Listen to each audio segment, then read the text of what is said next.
Je suis Ranampi Marie-Gisèle. Je suis ministre du Travail, de l'Emploi, de la Fonction publique et des lois sociales de la République de Madagascar.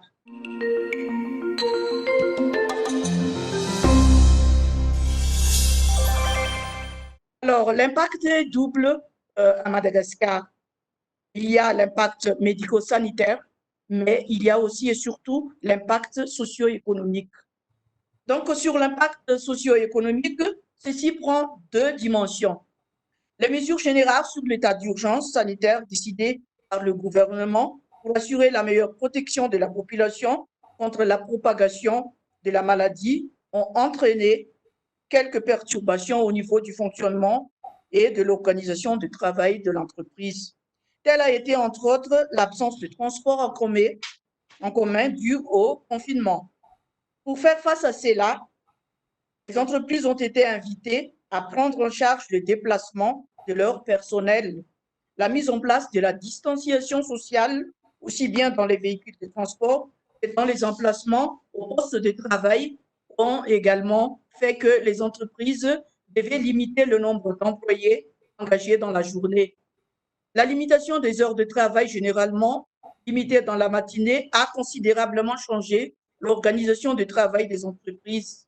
Il en résulte que les entreprises ont majoritairement fait recours soit au travail à temps partiel, soit au départ en congé anticipé, voire même à la mise en chômage technique partiel de son personnel.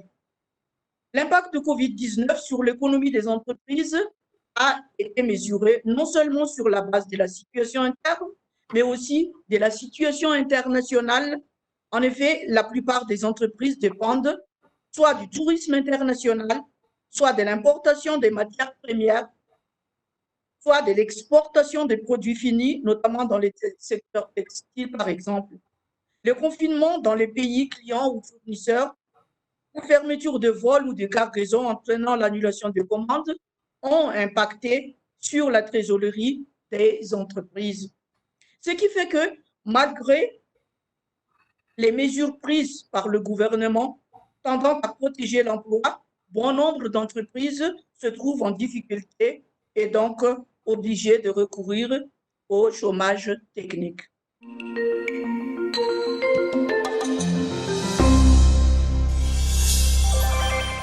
Le président de la République a proclamé un état d'urgence sanitaire avec la restriction de la liberté de circulation des personnes, notamment dans les localités fortement contaminées. Et le président de la République a toutefois souligné l'importance de protéger l'emploi et le revenu de la population salariale en laissant les entreprises s'ouvrir avec le maximum de précautions. Le ministère en charge du travail que je dirige a fixé les priorités orientées sur les axes suivants en application de ces mesures générales. Améliorer et renforcer les mesures de prévention des risques de santé et de sécurité en milieu de travail en adoptant des systèmes adaptés au mode de contamination du coronavirus, c'est-à-dire les gestes de barrière que nous avons tous, les gestes de barrière sanitaires. Réduire le recours au chômage technique ou au licenciement économique pour préserver l'emploi et le revenu salarial des travailleurs, justement. Et assurer le minimum de sécurité sociale pour tous les travailleurs, aussi bien dans le secteur informel que dans le secteur formel.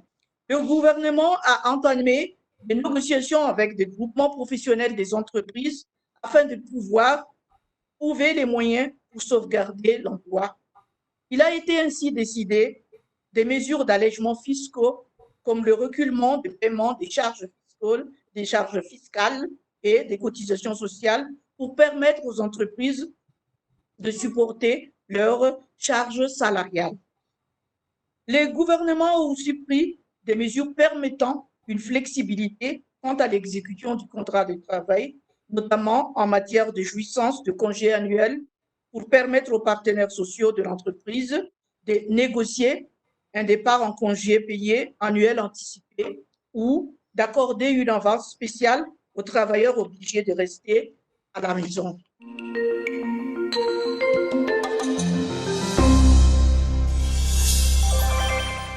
a appris que dans cette expérience de pandémie, c'est que, au même titre que la vitesse de l'expansion de la maladie, la prise de décision doit concéder une célérité doublée en temps normal. C'est la raison pour laquelle, quelquefois, le mode de consultation tripartite, le fonctionnement du dialogue social était un peu aménagé en fonction de la réalité.